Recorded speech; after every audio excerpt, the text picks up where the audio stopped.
All right, stand by. 10 seconds. Camera one. Count. Ready, camera two. Record. 2, 1. 1, roll for record. We will not tolerate your intolerance. I'm John Phillips, and this is The Rundown.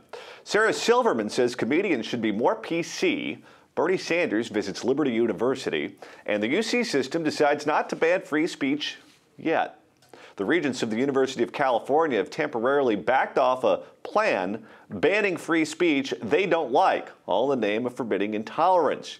The proposal began, quote, "Everyone in the university community has a right to study, teach, conduct research, and work free from acts and expressions of intolerance," end quote. Got that? You have the right to never hear anything that offends you, whether or not it's true. Now, what exactly do they define as expressions of intolerance? They helpfully provide a few examples in what they call a non-exhaustive list. Number 1, questioning a student's fitness for a leadership role or whether the student should be a member of the campus community on the basis of race, religion, ethnicity, national origin, citizenship, sex, or sexual orientation. Number 2, depicting or articulating a view of ethnic or racial groups as less ambitious, less hardworking, or talented, and more threatening than other groups. Number 3, depicting or articulating a view of people with disabilities, both visible and invisible, as incapable. Some of this is in response to a controversy sparked after UC student leaders questioned whether a Jewish student was fit to serve because she might be biased against Palestinians. But in usual academic fashion, they've taken the fix to an insane extreme. Under these guidelines, if you dare to say a person with no arms shouldn't be on the varsity water polo team, or that members of a certain religion might pose more of a threat than another, or that illegal aliens shouldn't get in-state tuition, the university could come down on you like a ton of bricks. In a related story, comedian Sarah Silverman says that Jerry Seinfeld, Chris Rock, Carlos Mencia, and other comics are wrong to avoid college campuses. She thinks that they should change with the times and learn to not offend the PC crowd. Here's her quote. "You have to listen to the college-aged because they lead the revolution. They're pretty much always on the right side of history," she said. But we also have a recent example of actual tolerance on campus. Get this, socialist presidential candidate Bernie Sanders was met with a cordial, polite audience at the staunchly conservative Liberty University. Compare this to when conservatives try to speak at Rutgers or UC Berkeley and are met by protesters. They're shut down, they have pies thrown at them, or they're simply disinvited for saying a single word or before they get to say a single word. So who's really tolerant and who's intolerant? And is it over for free speech in academia? Or can they ban ideas or words that they don't like and just by labeling them as intolerant? Joining me to talk about all the controversy is author and political satirist Scott Ott. He's in his home studio in Dallas, Texas. And right here in Southern California, stand-up comic and PJTV contributor Stephen Cruiser. Scott, let's go ahead and start with you on this. You have kids that are college-aged or getting to that level. When you look at these rules of what they're going to have to deal with on college campuses, does it make your skin crawl? Well, I mean, fortunately, as you indicated, that they didn't succeed in passing that rule. But yeah, I think what is an education if not an opportunity to explore alternative views? And what is free speech if not an opportunity to hear offensive speech and to be able to deal with it? You know, all the way through the upbringing of my children, I haven't tried to shield them from contrary ideas to the ones I believe. I've tried to prepare them to engage with those ideas. I myself, every day, read stuff that I, disagree with vigorously, but I do so because I always want to, number one, challenge my own beliefs, and number two, be prepared if I have to engage in a discussion with somebody who clings to those opposing views. And I think the worst thing that could possibly happen in academia is to say that, as my colleague Bill Whittle would say, this little precious snowflake can't hear these alternative views. If somebody stands up and says, to use your extreme example, John, the guy with no arms can't be on the water polo team, then I think the answer to that is, okay, well, let's let him do tryouts. Let's put him in there. And if somebody stands up and says, black people can't do this, Jews can't do that, homosexuals can't do the other thing, then I think the answer to bad speech, if you think it's bad speech, is more speech. I think you'd say, okay, well, where's your evidence that black people can't do that? You know, here's the scary part. These kids are primed from the time they get into preschool and kindergarten to believe in these speech codes before they ever even get to a college campus. I was talking to my nephew who just began kindergarten. He was in preschool before that.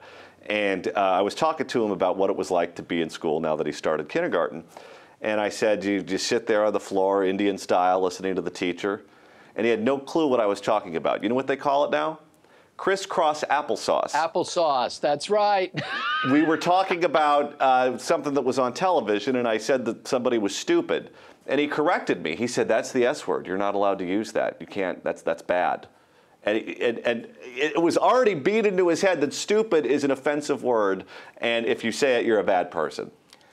There's a reason that progressives like Bill de Blasio speak endlessly about early childhood education, pre-K. That's their obsession, is so that they can start indoctrinating and programming children, just as you say right now. You don't need pre-K to succeed in life. When we sent men to the moon, there was no pre-K. In fact, kindergarten wasn't even mandatory when I was a kid, and we were doing just fine then. That's the entire reason, in a nutshell, why they're so obsessed with getting people into the system early. And hey, if you miss the Soviet Union, college campuses are, that's where you need to go right now. You can't say this, you can't do that, and your friends will squeal on your friends and neighbors. Yeah, it's just horrible right there. And I just want to say right now, in case if you want to throw me off of your campuses, tenured college professors are less ambitious, less hardworking, and less talented than anyone else in American society. And you know what this is doing too, Scott? It's criminalizing conservative philosophy. Because I do not believe illegal aliens should get in-state tuition. I just don't. If you read these rules where it says, if you question a student's fitness for a leadership role or whether the student should be a member of the campus based on their race, religion, ethnicity, national origin, that means that if you believe with the majority that illegal aliens should not have in-state tuition, then you're practicing hate speech. They're trying to change the politics of the country by labeling what they disagree with as hate speech, aren't they? Yeah, absolutely. And tell me, what are the odds, do you think? Let's say that this proposal got passed by the regents of the California universities, and somebody stands up on campus or writes a column in the newspaper and says, you know what? Rich, white, male Christians are destroying this country. They're the ones who are responsible for the unequal distribution of income. They're the ones who are responsible for the bigotry. Those rich, white, male Christians. Is anybody going to bust that guy under these regulations, under these new sort of hate speech rules? No, absolutely not. And what they'll do then is they'll say, well, really what we're talking about is not attacking oppressed groups, and rich, white, male Christians do not constitute oppressed groups. You can attack them with impunity. And I want to say for the record that the person in charge of the UC system is that nut Janet Napolitano, a woman that was the Homeland Security Director, former governor of Arizona, and was on the short list, I read, to be on the Supreme Court. I fled Arizona to get away from her. I don't know that she's me. a Christian, but she is a rich white male, so there we go. Oh, there we go. Taking a shot at Big Sis there. All right, let's move on to Sarah Silverman. She's a stand-up comic. You know her. You've worked with her. She says that comics should be more PC. Were you surprised to hear those words come out of her mouth? Her, especially. She's one of the least filtered people I've ever seen on stage, and I'm skeptical. I remain skeptical of this. I don't know if she just wanted to make the Toronto Film Festival crowd happy, or if I don't know what that was all about there, because I cannot believe that this is a real Sarah Silverman closely held belief at the moment, because I'm telling you, she is filthy on stage. I texted you that one punchline of hers that I still remember all these years later. It's like, so I can't believe that suddenly she's talking about going more PC. And to say that college kids are leading the revolution, what revolution? Like the namby-pamby, we're too weak to function in society revolution? They're the weakest bunch of people in America right now. Here's what happens with comics, though. They get rich, they get successful, they get famous, and they get that way by trying new stuff out, by being edgy, sometimes working blue, and then they get to a level where they want to go mainstream. That happened with Chelsea Handler. Chelsea Handler made all of her money by making fun of people like the Kardashians, and then she became friends with people like the Kardashians or people like Jennifer Aniston. So making fun of them on late night television put her on the outside, and she saw herself as being on the inside. Sarah Silverman did make her name by being a blue comedian, but now she might want to be Ellen. She might want a daytime talk show, and so she's got to go mainstream. But she can afford to do it now. Yeah, I think that might.